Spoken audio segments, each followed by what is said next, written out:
अस्सलामुअलैकुम welcome to Imarat. दोस्तों, बात आज हम करने जा रहे हैं पाकिस्तान, आज़रबाईजान और इंडिया को लेकर, जहां एक तरफ पाकिस्तान के GF-17 ब्लॉक 3 की डिलीवरी को लेकर एक बहुत ही अहम अपडेट है, जहां ये बताया गया है कि इसकी डिलीवरी कब तक आज़रबाईजान को होगी और ये रिकॉर्ड मुद्दत में डिलीवरी है। और इसके बाद ये भी बात करेंगे कि इंडियन साइड पर जो ये खबर फैलाई जा रही है कि आज़रबाईजान अब इंडियन वेपन्स की तारीफें कर रहा है, उसकी रियलिटी क्या है। दोस्तों, वीडियो काफी दिलचस्प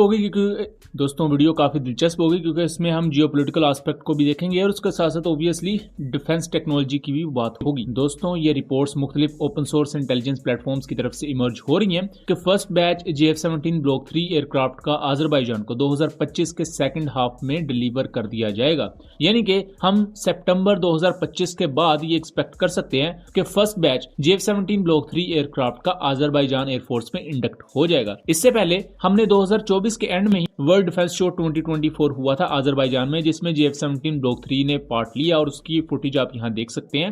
और इसे आज़रबाईजानी प्रेसिडेंट ने खुद इंस्पेक्ट किया था और उस वक्त आज़रबाईजान ने ऑफिशियली ये प्रेस रिलीज में कहा कि जो GF-17 ब्लॉक 3 है ये आज़रबाईजानी एयरफोर्स में इंटीग्रेट हो चुका है। यानी कि इस वक्त आज़रबाईजान एयरफोर्स ने वो प्रॉपर लेआउट, वो मेंटेनेंस फैसिलिटी के लिए जो बेसिक आपको इंफ्रास्ट्रक्चर चाहिए होता है वो अपनी एयरफोर्स में तैयार कर लिया है अपनी एयर बेसिस पर, जहां वो GF-17 एयरक्राफ्ट को अकोमोडेट करेंगे।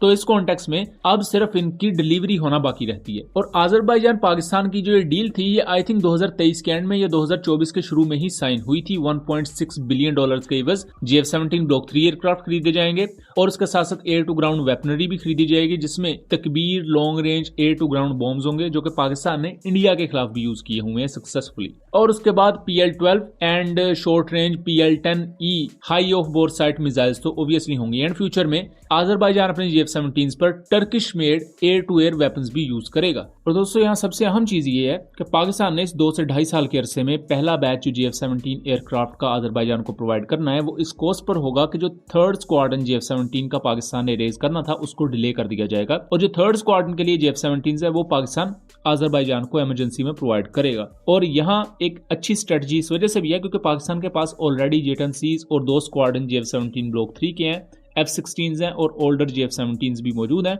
जो कि पाकिस्तान की फ्लीट को बेहतर तरीके से आगे लेकर चल रहे हैं। इस कॉन्टेक्स्ट में अगर पाकिस्तान जल्दी डिलीवरीज कर देता है आज़रबाईजान को तो ये इतना ज्यादा खुश आइन चीज होगी कि इसके बाद बहुत से दूसरे कंट्रीज भी बल्क ऑर्डर्स GF-17 एयरक्राफ्ट के दे सकते हैं। अब दोस्तों, जब पाकिस्तान ने अपने इस 4+ जनरेशन एयरक्राफ्ट को डिस्प्ले के लिए रखा आज़रबाईजान में, तो बहुत सी दूसरी सेंट्रल एशियन स्टेट्स थी जो कि इसमें इंटरेस्टेड नजर आई, जिनमें 2 स्टेट्स अहम है और इसके बारे में रिपोर्ट हो चुका है। पहले ताजिकिस्तान और दूसरी कजाकिस्तान। इन दोनों स्टेट्स ने जो इंटरेस्ट शो किया था और वो चीजें रिपोर्ट किस तरह हुई और उनके जो सबूत है उन पर हमने डिटेल वीडियोस बनाई हुई है, लिंक उनका डिस्क्रिप्शन में दे दूंगा, आप उन वीडियोस को जरूर देख लीजिएगा। इसके साथ साथ ताजिकिस्तान और पाकिस्तान के दरमियान MOUs भी साइन हुए। मेजरली वो MOUs CPEC से रिलेटेड थे, ट्रेड से रिलेटेड थे, लेकिन डिफेंस कोऑपरेशन की बात भी की गई थी जो कि मेजर हिंट था GF-17 की एक्विजिशन पर। और अभी ये चीजें अंडर डिस्कशन है, ऐसा कंफर्म नहीं है, लेकिन अगर ये डिस्कशन कामयाब होती है, निगोशिएशंस कामयाब होती हैं, तो फ्यूचर में काजाकिस्तान और ताजिकिस्तान आज़रबाईजान के बाद GF-17 एयरक्राफ्ट को खरीद सकते हैं। सो पाकिस्तान की जो मिलिट्री डिप्लोमेसी थी आज़रबाईजान के साथ वो बहुत ज्यादा कामयाब हुई और इवन सेंट्रल एशियन स्टेट्स ने भी ये चीज पहली दफा रियलाइज की कि पाकिस्तान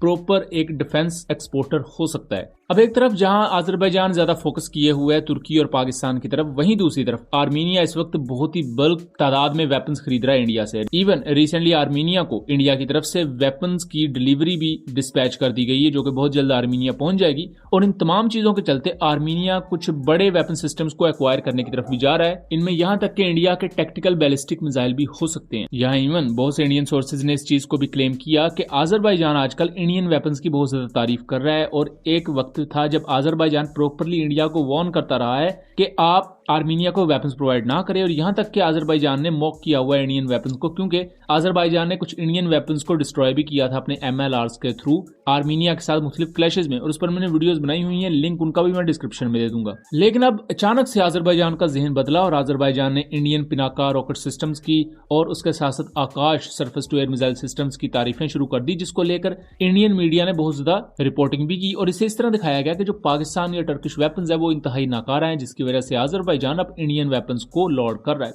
लेकिन दोस्तों अगर हम इसके सोर्स की तरफ जाएं तो बुनियादी तौर पर इंडिया ने यह कहा है कि वो आज़रबाईजान को वेपन्स नहीं बेचेगा और कहीं भी आज़रबाईजान ने इंडिया से वेपन्स खरीदने का जिक्र भी नहीं किया। दूसरी तरफ ये जो तारीफ करने वाला मामला है इसको भी एक जगह फैक्ट चेक किया गया है कि इसे खुद इंडियन मीडिया ने ही रिपोर्ट किया था और खुद इंडियन मीडिया ने रिपोर्ट करके इसको आगे प्रोपेगेट किया। किसी भी आज़रबाईजान के ऑफिशियल सोर्स ने इसको क्लेम नहीं किया था। ये बिल्कुल ऐसे ही है कि आज़रबाईजान ने अभी कोई बात नहीं की और इंडिया ने खुद से ये कहना शुरू कर दिया कि हम आज़रबाईजान को वेपन्स नहीं बेचेंगे। सो ये एक सिंबॉलिक चीज थी इंडिया की तरफ से। इसके पीछे ना आज़रबाईजान ने कोई बात कही और ना ही आज़रबाईजान के किसी ऑफिशियल ने ऐसी बात कही।